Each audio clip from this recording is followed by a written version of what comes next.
I don't know whether this presentation will be interesting to you, but the reason why I've made it is that I'm with Wardley Mapping practically since the commercial beginning, right? I've learned it in 2013 when I was working for a different company, and back then there was a group of people who were practicing Wardley mapping, but there was no community, no tooling support, no online courses, no people who could teach you how to map. And the only source of knowledge was Simon's blog. I think that my history can be interesting for some of you because learning Wardley mapping and working it for a number of years turned out to be actually quite painful. I've made a lot of mistakes, and I do hope that after watching this presentation, you will either avoid them or you will think of yourself in slightly better way. So to start, my mistakes basically more or less fall in those categories. First of all, I've learned Wardley mapping. Second of all, I was focused on words, not actions. I embraced reductionism. I was overly focused on services. I was extremely loud and opinionated. I've built an online course, and I still am too much focused on efficiency. Learning Wardley mapping wasn't actually a mistake, or maybe it was, I don't know it. But what was definitely a mistake is that I've learned it from very wrong reasons. If you think about it, what would you expect from yourself or maybe from your customers is that you go through this path. You want to start your own business or run your existing business or whatever you are responsible for. You need to build a vision. You need to define a strategy. You learn Wardley mapping. The problem is that it doesn't work that way.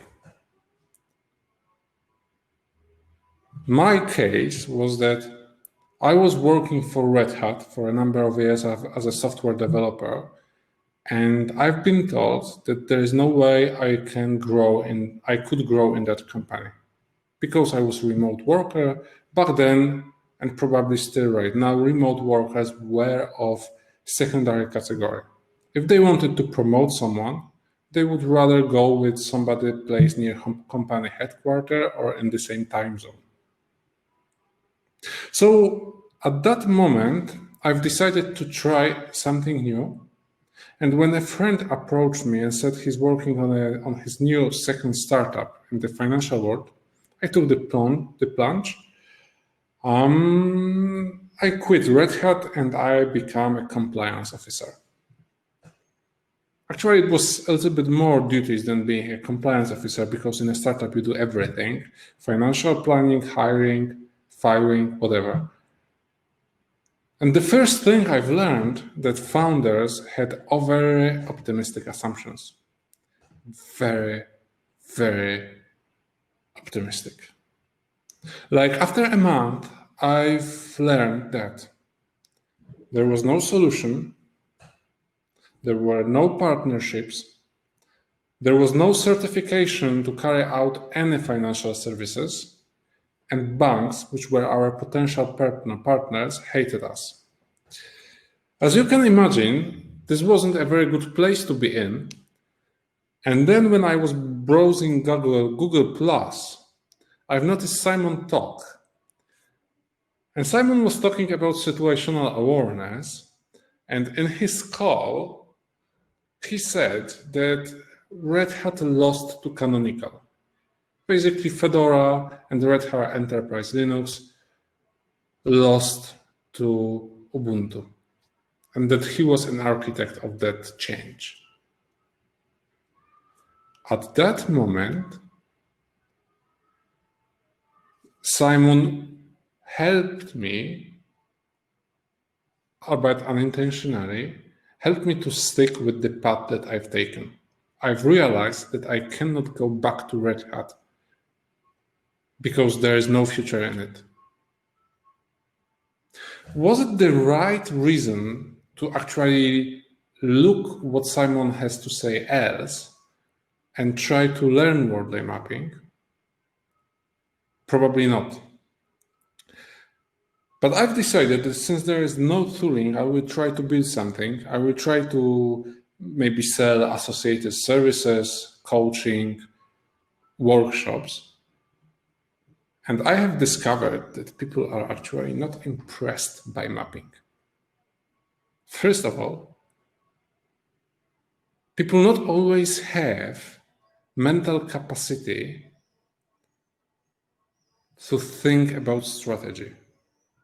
If you have many fires in your organizations, it takes certain discipline and certain courage to take a step back and look at the big picture.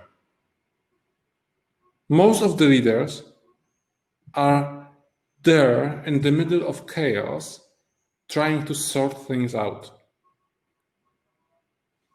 If you talk to them about strategy or situational awareness, they will look at you and basically tell you to go away.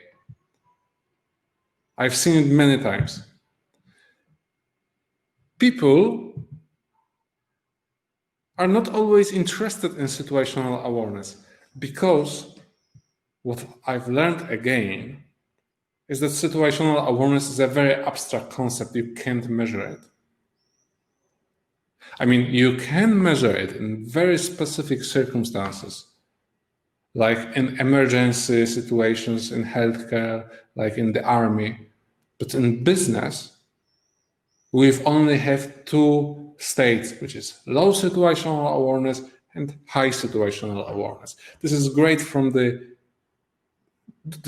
to capture people's attention, but it isn't that great to go to people and tell them, you don't have situational awareness, maybe you should learn some. Now, think about yourself. What were the problems that you've tried to solve with Wardley mapping? What were the first problems? What was actually first, the problems or the tool? Why have you learned Wardley mapping? How are you using it? Is it something that gives you value, very tangible one? Or is this something rather more like a scientific or intellectual curiosity, which you have learned and you can impress other people? I was definitely in the second group. I tried to impress others and it didn't work. Associated with that is my second mistake, and it was focusing on words, not on actions. Today, I've learned that uncertainty creates procrastination for a majority of people. So if there is a lot of uncertainty in your space, you will tend, and I tended, to postpone things that I should do. I was finding excuses. It took me 4 months to create my first Wardley map. And I did it only because my attempts to create the tool that was supposed to support mapping were laughed by Simon and others. Right? I was basically ashamed that I was trying to build a tool for Wardley mapping without actually using it. It took me 2 years to make my first meaningful decision with Wardley Maps. The conclusion was sell whatever I was doing at that time. And frankly, this is the most common answer that I get from Wardley Maps. If you find yourself in a situation which you cannot exit or which you cannot change, you should abandon it, and usually selling a part of your organization or your business is the proper way to go. Of course, this creates conflicts because I've learned also that if you want to start mapping, you need to map something that you can control. Right? There is no point in mapping the environment if you cannot take any action. So mapping has to be constrained to your immediate environment and to the components that you can control, you can change. The problem that appears in that situation is that very often people who are in the position to change components are not in the position to abandon them. It's easy if you talk about large organization, you just say this department will be closed or sold or whatever. But if you are talking about your job, about your responsibility, and you realize that there is a better way of doing it, which doesn't require specifically you, there's a problem. I've also learned that a good way to mitigate this challenge is to actually make this conflict of interest visible at the beginning of the workshop. We have a very honest discussion. What will you do if you figure out that the best solution for the organization doesn't require your skills? It took me a lot of time to arrive to that part of the workshop. And I'm very happy to have learned that it is possible to force is a wrong word, but to make people to create their first map in 30 minutes, even if they haven't heard about Wardley mapping before. This isn't actually my mistake. I don't find it to be a mistake. It's rather a risk I'm taking. But 30 minutes is enough to give them 10 minutes of introduction and make them map something for 20 minutes. In that way, we remove the uncertainty of the framework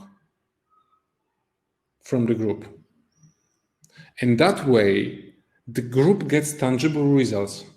They engage into the discussion and start arguing in front of the whiteboard. I haven't found other way to do this. If we go through the online course, if we feed them with theory, they will always find a reason to not do the map.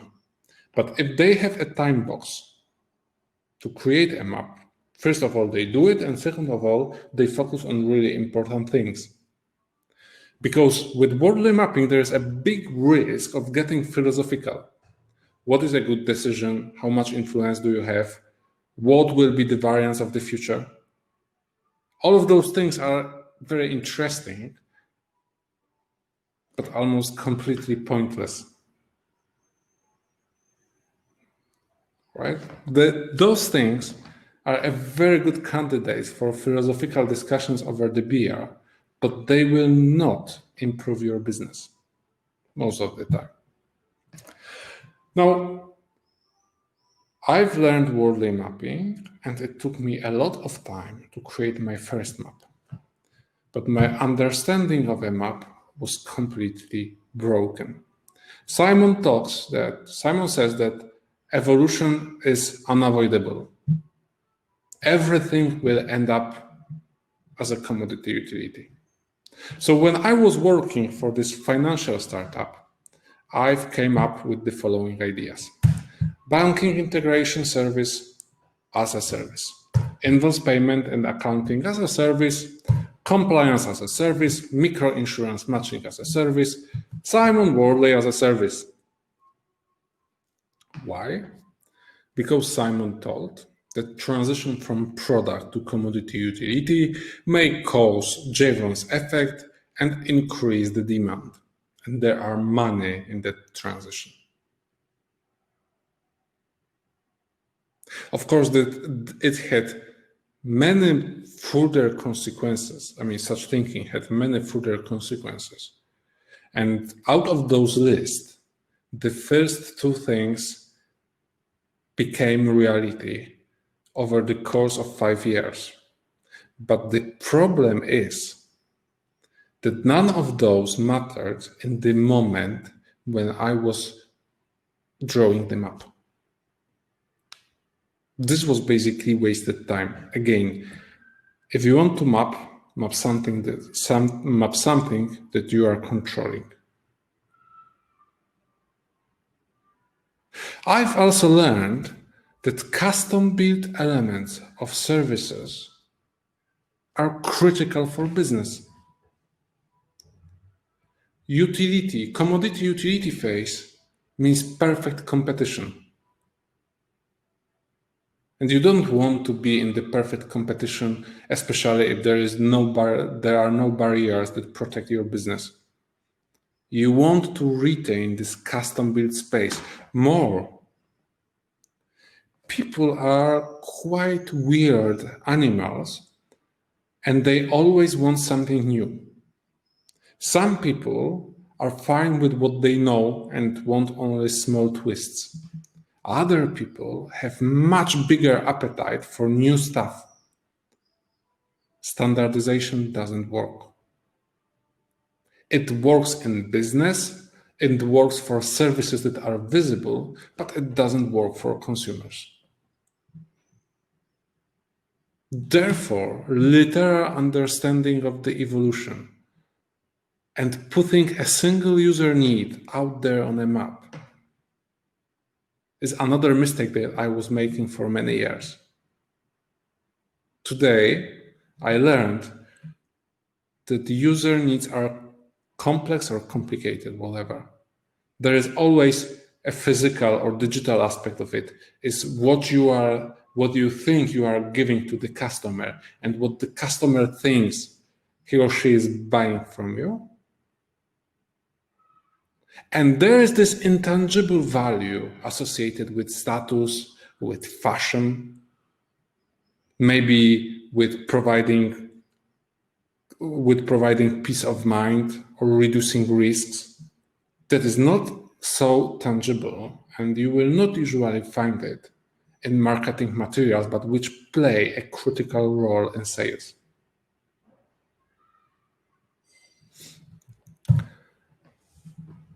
So this was, let's say, my first 3 years of Wardley Mapping before I joined Leading Edge Forum.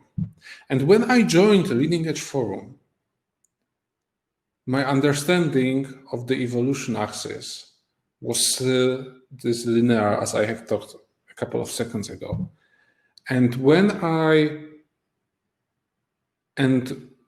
met my future boss, he asked me whether I could prepare a workshop for Leading Edge Forum customers. And my answer was, why not? Why not an online course? Because what you want to do is to spread mapping as wide as possible. Face-to-face workshops will not do that. We need something as a service, which means standardized in the commodity utility space. Can you anticipate the problems that emerge from it? Mapping wasn't and still isn't in the commodity utility space. At a time, you can make things more advanced in terms of evolution by a small factor. It isn't possible everywhere to jump from custom build to commodity utility, especially if there is research to be done. When I was doing the online course, there was no knowledge, at least no public knowledge, about the user needs. What are they? How do you analyze stuff? How do you figure out what your users want? When I fall back on economics to figure out what is value, I've received a ton of contradictory opinions or statements. What is an experimentation? How about unvocalized user needs? And then, I mean, after the online course, I've spent next couple of months reading stuff that I wasn't able to find before the course was created.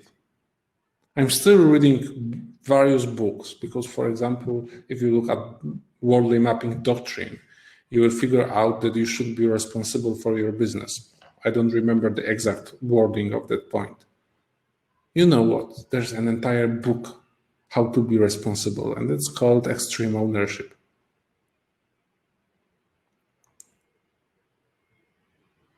So an online course that I have created consumed a lot of time, and it was based on a false assumption that it is possible to create an industrialized version of the workshop.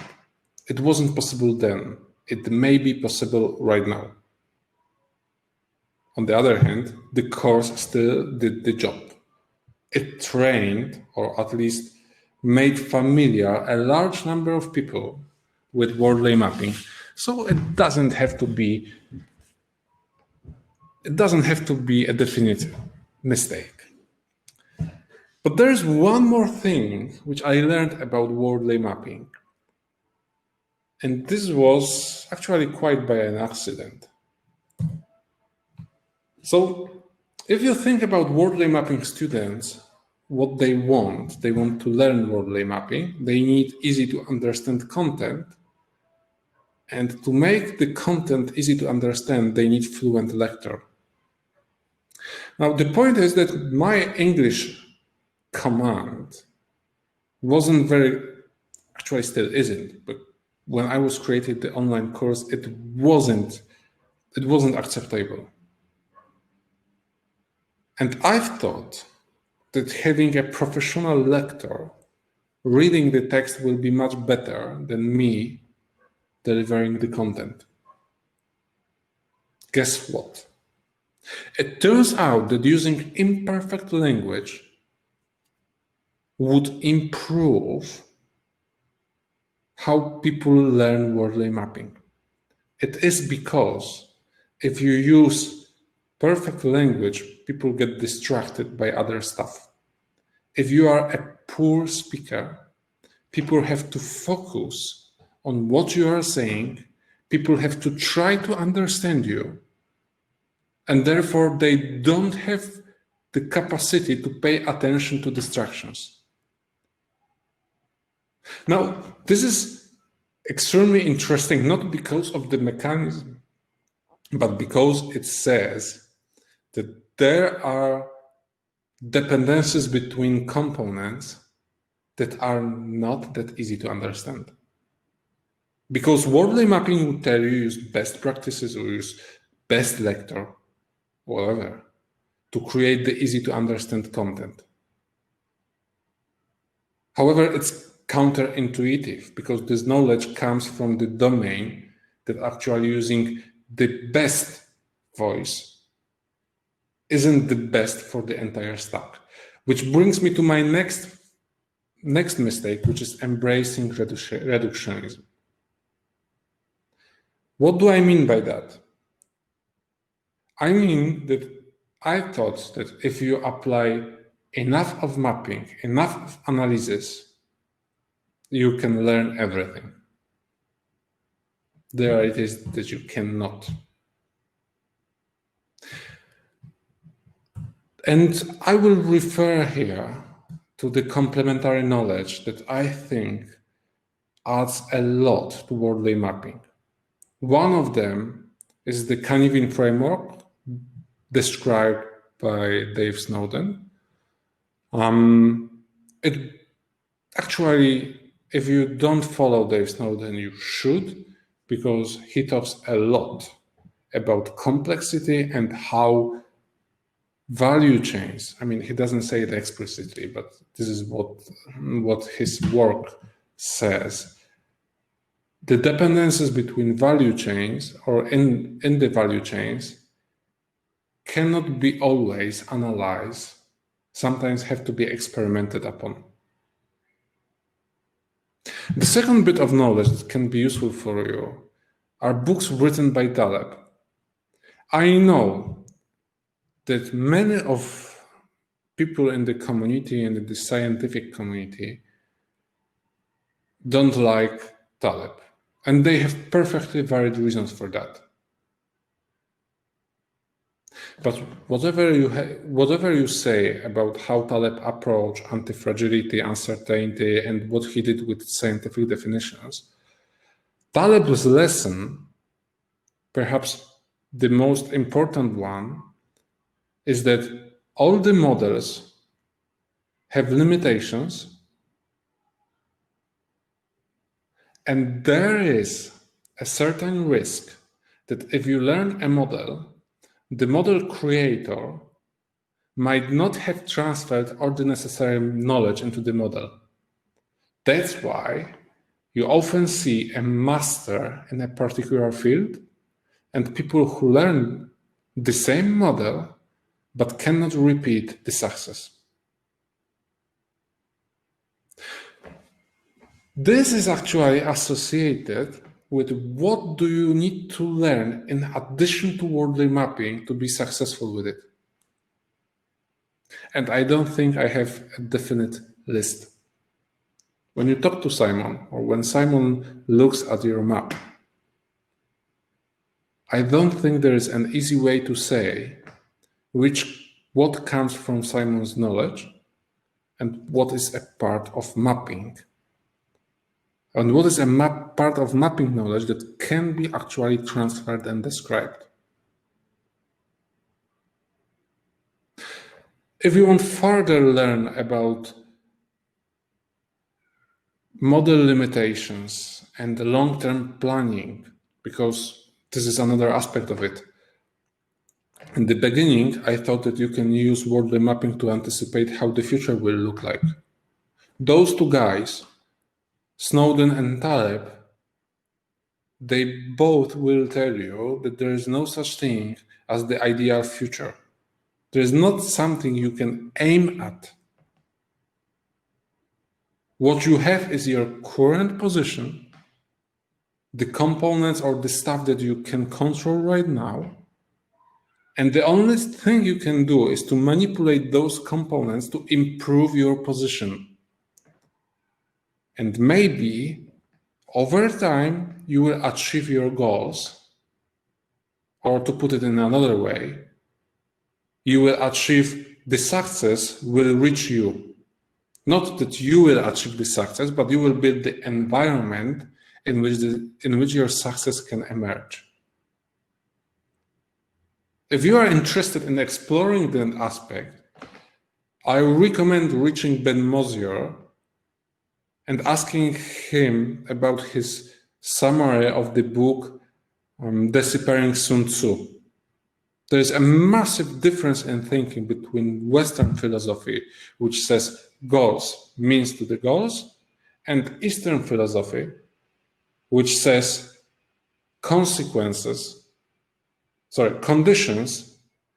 and things that can emerge from them. So if I could say one thing you should take away from this talk, from this slide, is never trust anyone who claims that he or she understands the value chain or knows how the future will look like. Which brings me to the next point and my next mistake, and it was being loud and opinionated. Can you imagine me doing my first workshop without knowing all that stuff that we did before and repeating Simon's opinion that there is no point in building a custom CRM system or content management system or whatever it was. And what I got was silence. Why? Because they built it. And they had a very good motivation to do so. I don't remember what was it, but they had a very good motivation to do so. And later, I've realized that Simon doesn't say that map indicate that something is wrong. Right? Especially, for example, in the tea example, why the kettle is in the custom build space. Map indicate that something is worth examining and some questions are worth asking. And now, the best part of being, maybe not the best or the worst part, depending on how do you look at it, of being a person that teaches others how to map is that they are experts in their field. I'm not. So the best course of action for me is to actually shut up and keep my opinions to myself. This is very difficult, not only because I'm opinionated, but because I still don't know which bits of knowledge are Simon's experience and which of them are general mapping patterns. So I have to experiment, and sometimes I try to make participants aware that I'm unsure about what's the origin of this bit of knowledge, and they should treat it with care. As an example, this is the consulting that I was doing for one organization, and they faced a following choice. I mean, they were a VC fund, they were investing in startups, and every couple of months, they wanted to verify that startups are doing well financially, and they have quite useful, and they had, the VC fund is doing better than competition. And they had a manual Excel-based data standardization process. So basically, they've asked startups to provide financial reports and business models. They crunched it and produce a standardized version which they could fit into the analytics. The leading market provider discontinued the product that was useful for that kind of standardization. The options they had is to build the system, pay the leading market provider to build a new tool, do absolutely nothing, as Mark Craddock did with their building of the Kubernetes of infrastructure, or buy an inferior solution from a secondary provider. I went there convinced that doing nothing is absolutely the best course of action. Why? Because this manual Excel-based data standardization process, even if it was error-prone, it was done only a couple of times per year. Let's look at the map. Custom-built standardization process, custom-built business projections. What they wanted to do is to standardize that process. When we draw a map, more or less this was the situation. We had investors, the people that put funds into the VC. There were people employed who were investing those money, and to properly invest them, they need to analyze which investments are interesting, and from time to time they need to produce reports to show investors that their money are handled with care. And then I've learned that again I have forgot almost everything what I've described earlier, because somebody said that first of all, they are not only investing customers' money, but they are also selling trust. People will not invest into the organization that they don't trust. So you need to provide your customers with trust, and you do that using reports. Then somebody said that you actually build trust by using comparative data and showing that your investments are better than other possibilities than somebody else. Told that you can use comparative data to analyze what to invest in. And finally, somebody said that people care for auditability. The knowledge was out there, but nobody thought it was important. Let me see how I'm with time.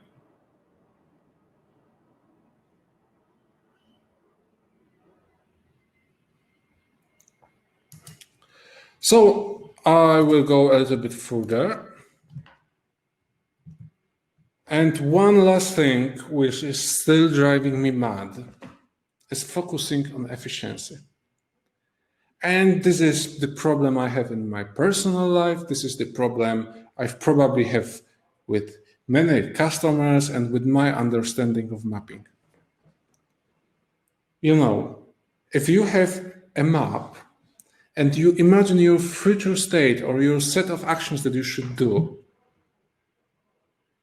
what do you do if you fail? What do you do if the reality isn't exactly how the map predicted? That's the challenge, isn't it? It turns out that you have to go back to both Taleb and Snowden and think about safe to fail experimentation. But if you have experimentation, you are not as efficient as you could be if you weren't making any mistakes, because each failed experiment can be understood as a mistake, cannot it? And now, I assume that you are familiar with the duplication table, the leaderboard.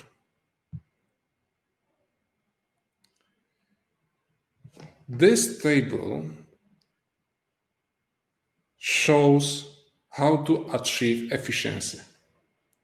If you remove duplication,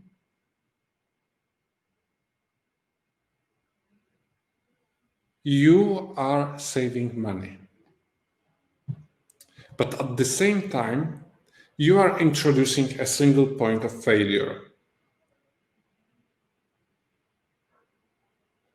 Do you see the challenge? Do you see the balance that needs to be made?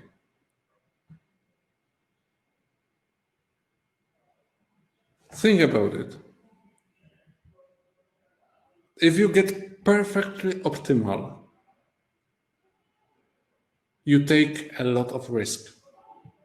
If you break critical component, your entire organization may stop, only because you've become too much focused on efficiency. On the other hand, if you have multiple initiatives doing the same stuff, you can learn a little bit more, especially if they differ. Some companies, like I think Toyota and Samsung, use it on purpose. They do the same design or the design of the same car or of the same phone or the implementation of one library again and again and again and compare what are the results. Then they use those results to come up with a new solution which has probably less disadvantages than anything before.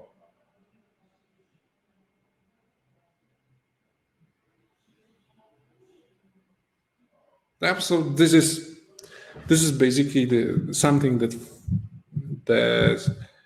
makes me worried or challenged right now.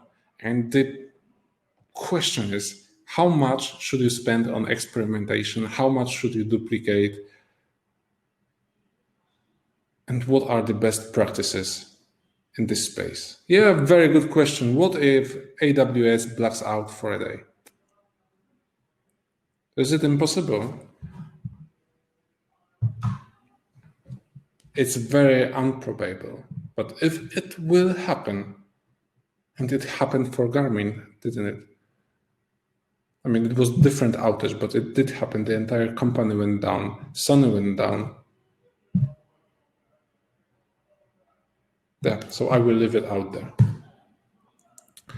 So this was everything what I had to say about my mistakes. I hope it will be useful for some of you. If you are interested in having a chat, I'm happy to answer. I'm happy to talk to you. Drop me a line. I really want to build my network and help as many people as possible. Thank you.